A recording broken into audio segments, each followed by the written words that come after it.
Hello दोस्तों, आपकी अपनी ऑनलाइन क्लास में आप सबका स्वागत है। अपन पढ़ रहे हैं राजस्थान का भूगोल और डेली मॉर्निंग टाइम को राजस्थान का भूगोल पढ़ते हैं। पिछली क्लासों में अपन ने राजस्थान की मिट्टियों के बारे में अध्ययन किया है और राजस्थान की मिट्टियां एक ऐसा टॉपिक है जो राजस्थान के प्रत्येक कंपटीशन में इससे संबंधित क्वेश्चन बन करके जरूर आता है। अपने पिछली क्लासों में एक सामान्य रूप में राजस्थान की मिट्टियों का वर्गीकरण किया, कितने भागों में, 9 भागों में बांट करके अध्ययन किया है और प्रत्येक मिट्टी को राजस्थान के मानचित्र से समझते हुए पढ़ा है, उसकी क्या विशेषताएं हैं और कहाँ पाई जाती है और बनने की प्रक्रिया, उसका रंग स्वरूप किस प्रकार का है। बस इसी प्रकार से इन्हीं टॉपिकों के आधार पर क्वेश्चन बन करके आता है। और दूसरी बात है, नई पद्धति, नई वैज्ञानिक पद्धति के आधार पर राजस्थान की मिट्टियों को कितने भागों में बांटा गया है। 5 भागों में बांट करके अध्ययन किया है और प्रत्येक भाग के इंग्लिश नेम है, उनके उपकरणों के नाम है, उसी के आधार पर मैंने डिवाइड करके और प्रत्येक को कौन सी मिट्टी का क्या नाम है उसी के आधार पर राजस्थान के मानचित्र से समझते हुए अपन ने अध्ययन कर लिया है। और तीसरे प्रकार का कार्य पढ़ा है अपन ने, राजस्थान की मिट्टियों में होने वाली समस्याएं। तो 3 प्रकार की समस्याएं पढ़ ली अपन ने। कौन सी समस्या किस प्रकार से उत्पन्न होती है, उसके क्या कारण है, उसके प्रभाव क्या है और उसका समाधान किस प्रकार से है। इस प्रकार से प्रत्येक समस्या के बारे में अध्ययन किया है। अपरदन से संबंधित समस्या है, लवणीय संबंधी समस्या है और तीसरे नंबर की सेम की समस्या है। ठीक है, तो आप पिछले नहीं पढ़ा हो तो पिछली क्लासों में जाकर के उसको रिपीट करते हुए नोट्स बना लीजिए, समझ लीजिए। प्रत्येक चीज को डायग्राम से मैंने अच्छी तरह से समझा रखा है, आप लोग भी इस प्रकार से समझिए। तो इस प्रकार से संपूर्ण रूप से अपन ने राजस्थान की मिट्टियों के बारे में अध्ययन किया। अब पूरा टॉपिक समाप्त होने के बाद में अपने नियमानुसार अपन उस टॉपिक से बनने वाले क्वेश्चनों के बारे में चर्चा करते हैं। तो आज राजस्थान की मिट्टियों की से बनने वाले क्वेश्चनों के बारे में चर्चा करेंगे कि राजस्थान की मिट्टियों से संबंधित किस प्रकार से क्वेश्चन बन करके आता है। ठीक है, तो देख लीजिए, पहला नंबर का जो क्वेश्चन है अपने पास, जैसे राजस्थान में मरुस्थलीकरण के विस्तार से संरक्षण की कौन सी तकनीकी सबसे अच्छी है। पहला क्वेश्चन है,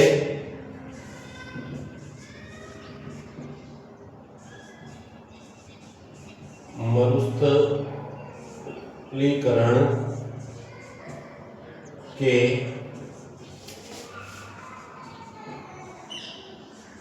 संरक्षण के लिए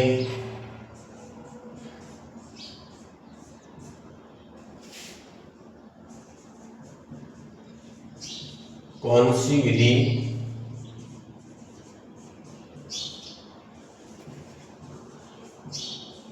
उपयुक्त है, कौन सी विधि अच्छी है। पहली विधि है आपके पास, वो विधि है बार बार सिंचाई करना,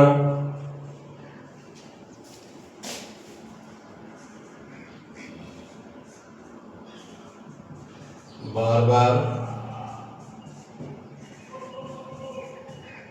सिंचाई करना।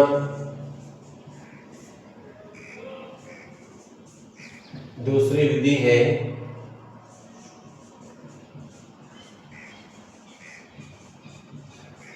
वनोन्मूलन करना। चौथी विधि है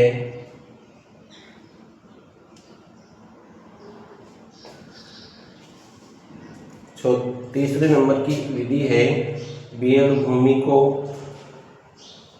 कम करना,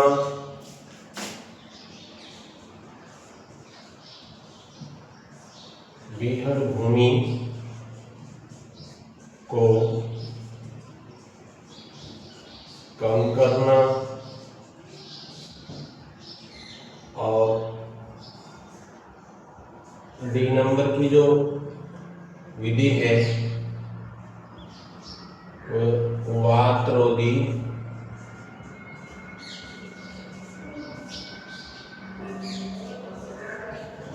वृक्षों की पट्टी लगाना, वातरोधी वृक्षों की पट्टी लगाना। तो मैंने पढ़ाते वक्त बताया था कि जो पवनों के द्वारा जो मरुस्थलों में जो पवनों के द्वारा जो रेतीले कण निरंतर एक विस्तृत रूप में ऊपरी परत के रूप में उड़कर चले जाते हैं, उस अपरदन को चादरी अपरदन के नाम से जाना जाता है। और उस चादरी अपरदन को रोकने के लिए उपाय बताए थे, अपरदन को रोकने के उपाय। तो उस क्लास में जाकर के देखना कि उसमें इस प्रकार से कि लंबे पेड़ों की एक कतार लगा दी जाए ताकि आने वाले जो पौधे हैं वो उससे टकरा करके उसकी गति धीमी हो जाती है, और धीमी गति हो जाने के कारण जो उड़ने वाली मिट्टी है उस पर रुकाव होगा। तो रेतीले कणों को उड़ा करके ले जाने से मरुस्थलों का विस्तार बढ़ता है, उसको मरुस्थलीकरण के नाम से जाना जाता है। ठीक है, इस प्रकार से वातरोधी वृक्षों की पट्टी लगाने से मरुस्थलीकरण का संरक्षण होगा। तो इसका आंसर डी होगा। Question number 2। क्वेश्चन नंबर 2 है कि राजस्थान के नागौर, पाली, जोधपुर और बाड़मेर, राजस्थान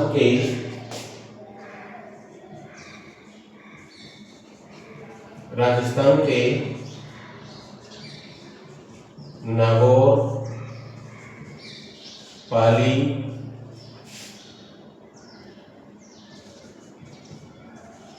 जोधपुर व बाड़मेर में मृदा पाई जाती है। कौन कौन सी मिट्टी पाई जाती है? जैसे ए, बलुई या मरुस्थलीय,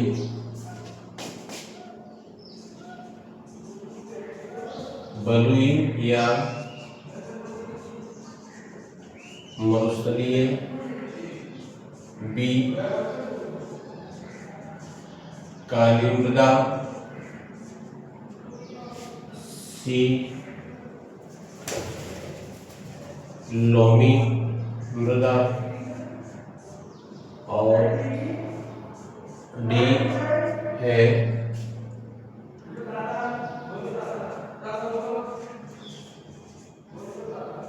लवणीय मृदा। ठीक है,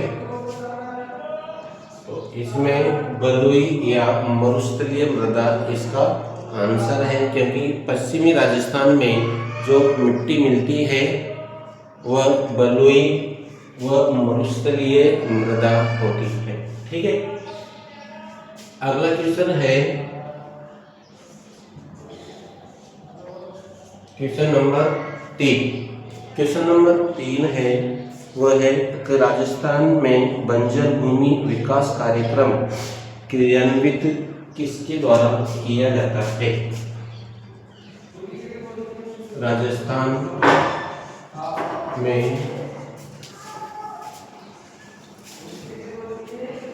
बंजर भूमि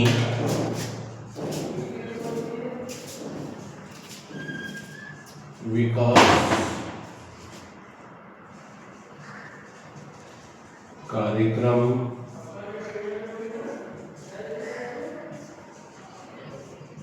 किसके द्वारा संपन्न होता है? राजस्थान में बंजर भूमि विकास कार्यक्रम किसके द्वारा किया जाता है? कृषि एवं सहकारिता विभाग द्वारा। फर्स्ट ऑप्शन है कृषि एवं सहकारिता विभाग द्वारा। बी ऑप्शन है पंचायत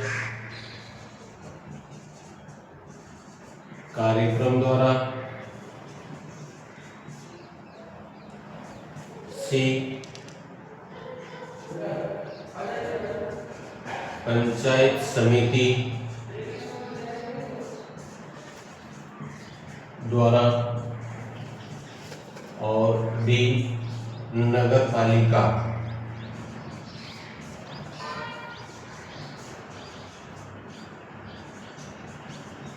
तो राजस्थान में बंजर भूमि विकास कार्यक्रम ग्रामीण क्षेत्रों में किसके द्वारा किया जाता है? इसका किया जाता है पंचायत कार्यक्रम द्वारा। ठीक, पंचायत विभाग कार्यक्रम के द्वारा राजस्थान में यानी ग्रामीण क्षेत्रों में बंजर भूमि विकास कार्यक्रम किया जाता है, जिसमें भूमि सुधार कार्यक्रम इसी के अंतर्गत होता है। अगला क्वेश्चन है, यहाँ लिख देता हूं, क्वेश्चन नंबर 4। क्वेश्चन नंबर 4 है अपने पास, निम्नलिखित में से कौन सी मृदाओं को द्वितीय पोषक तत्वों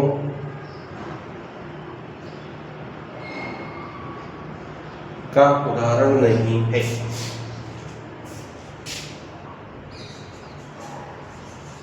निम्नलिखित में से कौन सा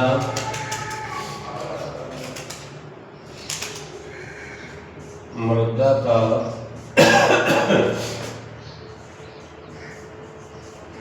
द्वितीयक पोषण तत्वों में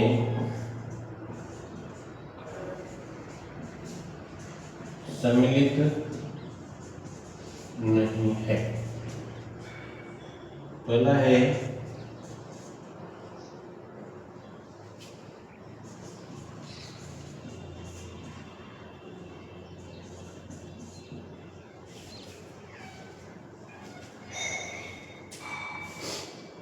बोरॉन, मैग्नीज, कॉपर।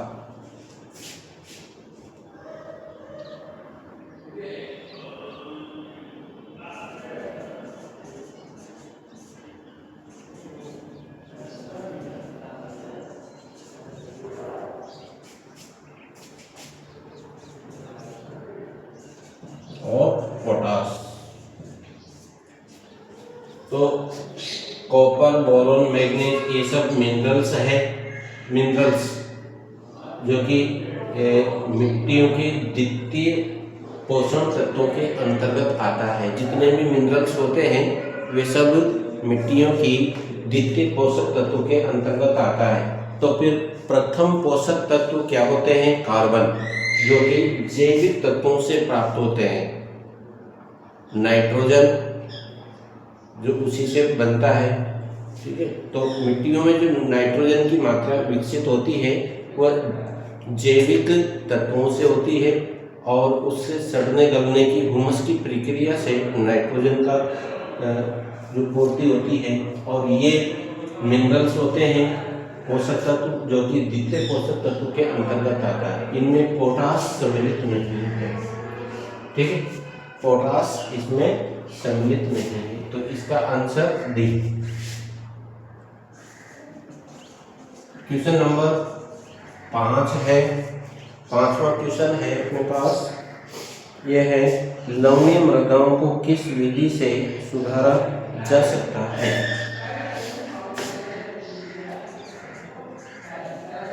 लवणीय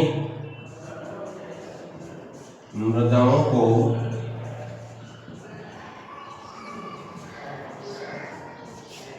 किस विधि से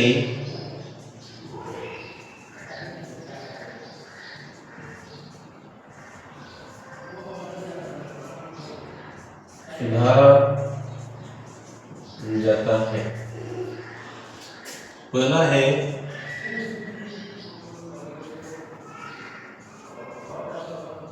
निस्पंदन विधि से,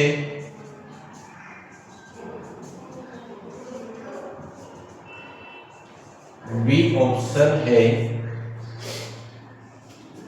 बी ऑप्शन में झूमिंग कृषि द्वारा,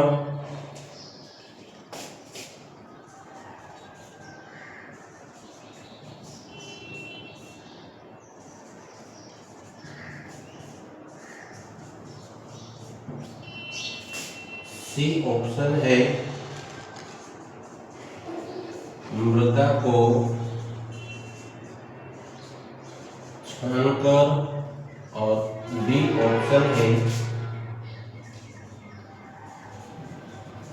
क्यारी विधि से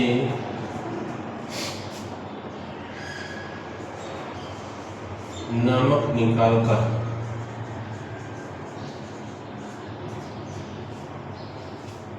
तो लवणीय मृदा को किस विधि से सुधारा जा सकता है।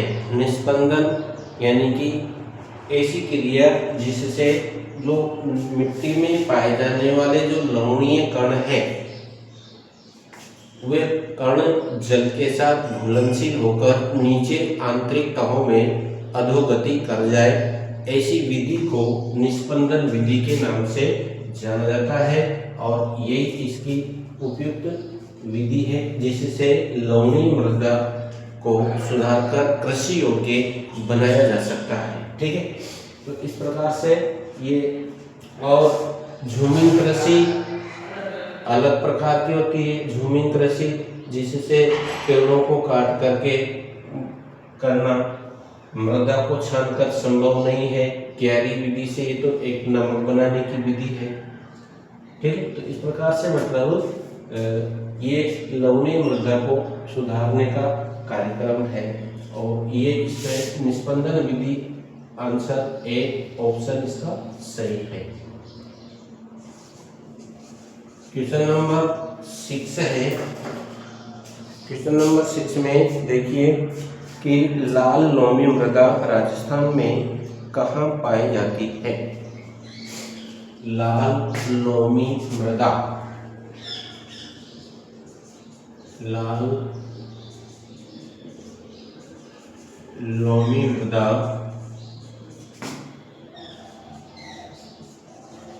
राजस्थान में कहाँ पाई जाती है। ठीक है, तो राजस्थान में लाल लोमी मृदा कहाँ पाई जाती है। पहला ऑप्शन है कोटा, चित्तौड़गढ़, बी ऑप्शन है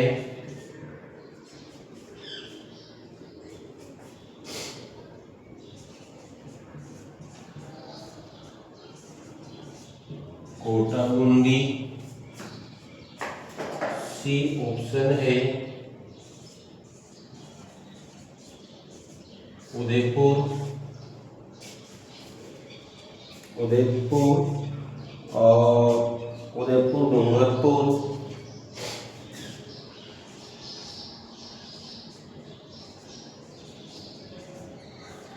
और डी ऑप्शन है